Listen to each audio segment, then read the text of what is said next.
नमस्कार, मी Vishwajit. News अनकटच्या sports अपडेटमध्ये आपलं स्वागत. जाणून घेऊयात क्रीडा विश्वातील काही महत्त्वाच्या घडामोडी. IPL 2025 मध्ये आज 2 सामने खेळवले जाणार आहेत. दिवसाचा पहिला सामना कोलकाता नाईट रायडर्स आणि राजस्थान रॉयल्स यांच्यात खेळला जाईल. KKRचं होम ग्राउंड असलेल्या ईडन गार्डनवर हा सामना खेळला जाईल. या हंगामात दोन्ही संघ एकमेकांसमोर येण्याची ही दुसरी वेळ असेल. गेल्या सामन्यात कोलकातानं राजस्थानला त्यांच्याच घरच्या मैदानावर 8 विकेट्सनं हरवलं होतं.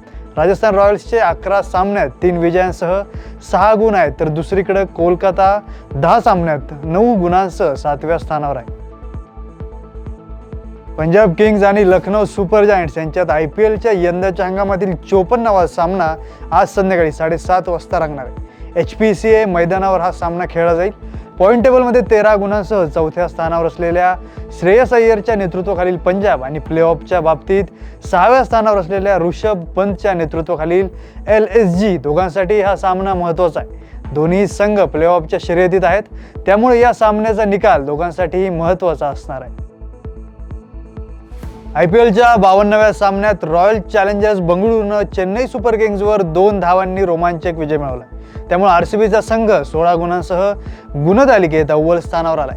बंगळुरूचा हा सलग 4था विजय, तर प्लेऑफच्या शर्यतीतून आधीच बाहेर पडलेल्या चेन्नईनं सलग 4था सामना गमावलाय. चिन्नास्वामी स्टेडियमवर 214 धावांचा पाठलाग करताना चेन्नईला 20 षटकांत 5 गडी गमावून 211 धावाच करता आल्यात.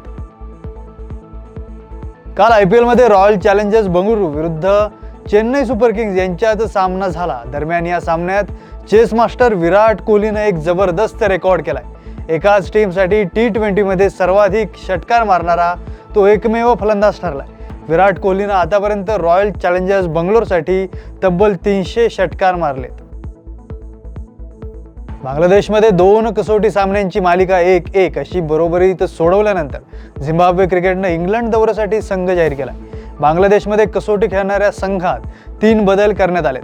अष्टपैलू खेळाडू सिकंदर रझा, क्लाइव्ह मदंडे आणि न्यूमन न्यामहुरी यांना संघात समाविष्ट करण्यात आले. ही कसोटी 22 मे रोजी नॉटिंगहॅममधील ट्रेंट बीच स्टेडियमवर खेळली जाईल. काल चिन्नास्वामी स्टेडियमवर झालेल्या सामन्यात रोमारिओ शेफर्डनं ऐतिहासिक अर्धशतक झळकावलंय. चेन्नई सुपर किंग्ज विरुद्धच्या सामन्यात त्यानं शानदार कामगिरी केली आहे. 14 चेंडूंत 4 चौकार आणि 6 षटकारांच्या मदतीनं शेफर्डनं 53 धावा केल्यात. IPLच्या इतिहासात सर्वात जलद अर्धशतक झळकावणारा तो दुसरा खेळाडू ठरलाय, तर RCBसाठी सर्वात जलद अर्धशतक झळकावणारा तो पहिलाच फलंदाज ठरलाय. सर्वोच्च न्यायालयानं काही दिवसांपूर्वी ट्रान्सजेंडर खेळाडूंबाबत नवा कायदा केला होता. त्यानुसार ट्रान्सजेंडर खेळाडूंच्या खेळण्याबाबत नवी नियमावली तयार करण्यात आली. त्यानुसार आधी फुटबॉल असोसिएशननं आणि आता इंग्लंड आणि वेल्स क्रिकेट बोर्ड म्हणजेच ECBनं ही महिलांच्या खेळांमध्ये ट्रान्सजेंडरला खेळता येणार नसल्याचं स्पष्ट केलं. या नियमानुसार ज्या महिला जैविकदृष्ट्या स्त्रीलिंगी आहेत त्यांनाच महिला आणि मुलींच्या क्रिकेट सामन्यांमध्ये आणि स्पर्धांमध्ये खेळता येणार असल्याचं ECBनं पत्रकाद्वारे कळवलंय. पुण्याच्या बालेवाडीतील श्री शिवछत्रपती क्रीडा संकुलात शनिवारी राष्ट्रीय आर्टिस्टिक जिम्नॅस्टिकची अजिंक्यपद स्पर्धा पार पडली. स्पर्धेत महिलांच्या वरिष्ठ गटात महाराष्ट्र संघानं विजेतेपद पटकावलंय. अखेरच्या क्षणापर्यंत श्वास रोखायला लावणाऱ्या या स्पर्धेत महाराष्ट्रानं 127.25 गुणांनी सोनेरी यशाला गवसणी घातली.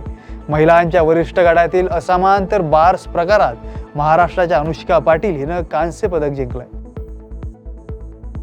या बातमीसह स्पोर्ट्स अपडेटमध्ये इथेच थांबूयात. पाहत रहा न्यूज अनकट.